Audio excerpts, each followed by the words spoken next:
ദൈവനാമത്തിന് മഹത്വമുണ്ടാകട്ടെ.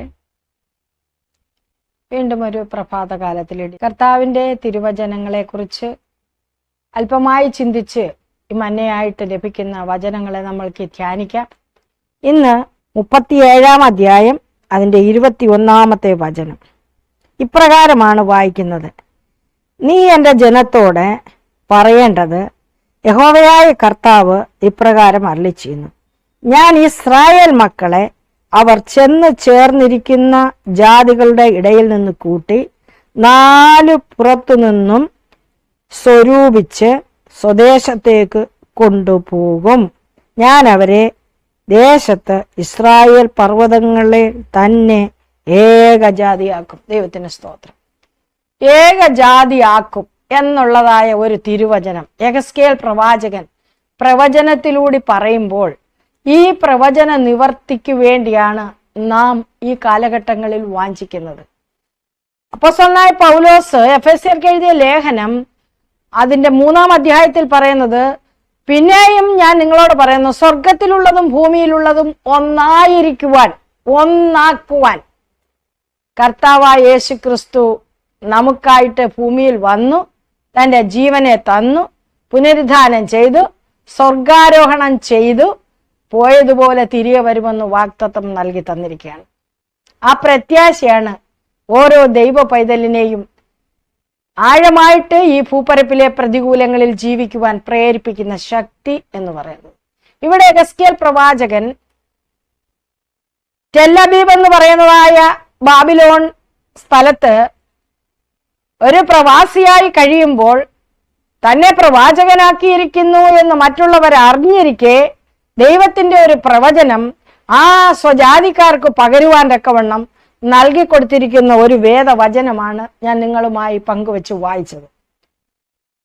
അവിടെ എല്ലാവരെയും ഒന്നാക്കും. അതായത് യഹൂദന്മാരുടെ ഒരു കൂട്ടര് 10 ഗോത്രങ്ങൾ മുന്നമേ തന്നെ അസീറിയക്കാർ പിടിച്ചു കൊണ്ടുപോയി ഈ ടെൽ അബീബിന്റെ പല സ്ഥലത്തും ഉണ്ട്.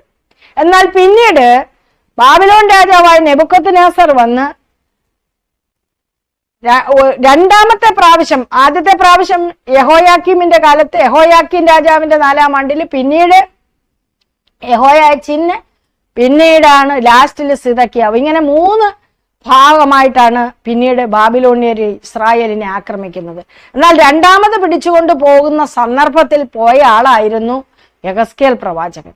ആ പ്രവാചകനാണ് അദ്ദേഹത്തിന്റെ പ്രവാസത്തിന്റെ 5-ാം ആണ്ടില് അദ്ദേഹത്തിന് ദർശനങ്ങളെ കിട്ടുവാൻ തുടങ്ങുകയും സ്വജാതിക്കാരോടും ഒക്കെ അവരുടെ പാപങ്ങളെക്കുറിച്ച് അവരെന്തുകൊണ്ട് ഇവിടെ ആയിരിക്കുന്നു എന്നുള്ളതൊക്കെയും അവരോട് പറഞ്ഞു കൊടുത്തിട്ട് ഈ ജനത്തിന് ഒരു പ്രത്യാശ പകരുന്ന ഒരു വചനമാണ് 37-ാം അധ്യായത്തില് അതിൻ്റെ 15-ാം ഭാഗം തൊട്ട് അതിൻ്റെ 28 വരെയുള്ള വചനങ്ങളിലൂടെ വളരെ പ്രത്യാശ കൊടുക്കുന്ന ഒരു വചനമാണ്. ആ പ്രത്യാശ കൊടുക്കുന്ന വചനം ദൈവത്തിന്റെ പ്രവചനങ്ങൾ, ദൈവം കൊടുക്കുന്ന പ്രവചനങ്ങൾ, പ്രവാചകന്മാർക്ക് കൊടുക്കുന്ന പ്രവചനങ്ങൾ എന്ന് പറയുന്നത് അപ്പോഴവർക്കൊരു നിവർത്തിയുണ്ട്, അതിന് 2 നിവർത്തിയാണ്. ഇവിടെ നമ്മൾ വായിക്കുമ്പോൾ അപ്പോഴുള്ളതുമുണ്ട്, വരാൻ പോകുന്ന ആ പ്രവചന നിവർത്തിക്കായിട്ട് വാഞ്ചിക്കുവാനും നമുക്കതിനകത്ത് ആലോചന തരുന്നുണ്ട്.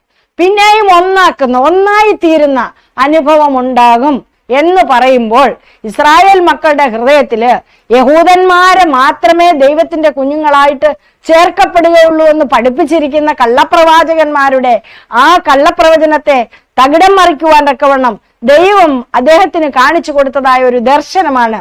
ഒരു കോലെടുത്ത് അതിനകത്ത് നിങ്ങൾ എന്ത് ചെയ്യണം, അതിനകത്ത് യഹൂദയ്ക്കും അതിനോട് ചേർന്നതൊന്നും എഴുതണം.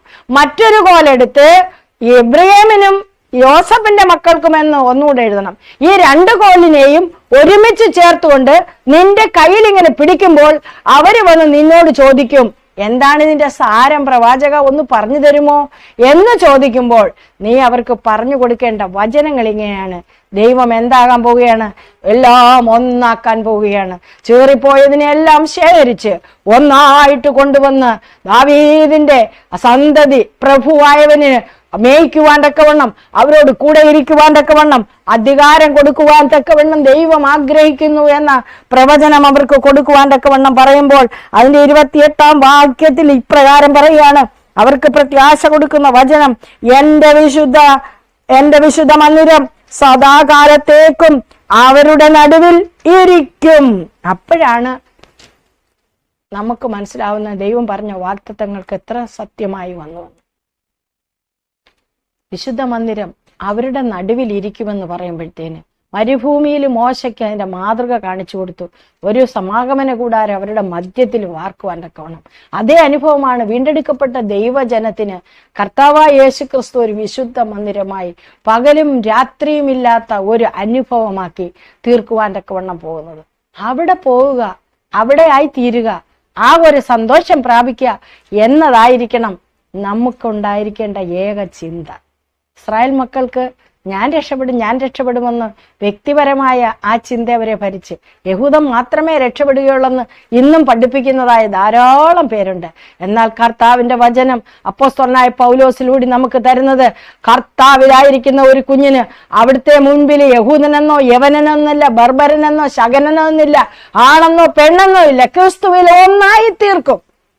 ആ ഒരു അനുഭവം പ്രാപിപ്പാൻ ഈ തിരുവചനം നമ്മെ സഹായിക്കട്ടെ എന്ന് പ്രാർത്ഥിക്കുകയാണ്. നമ്മുടെ പ്രത്യാശയ്ക്ക് എപ്പോഴും നമ്മുടെ കർത്താവ് നമ്മുടെ കൂടെ ഇരിക്കുന്ന ഒരു അനുഭവം, ആ ഒരു വചനം, അത് തന്നെ നമുക്ക് വലിയൊരു ആശ്രയമാണ്.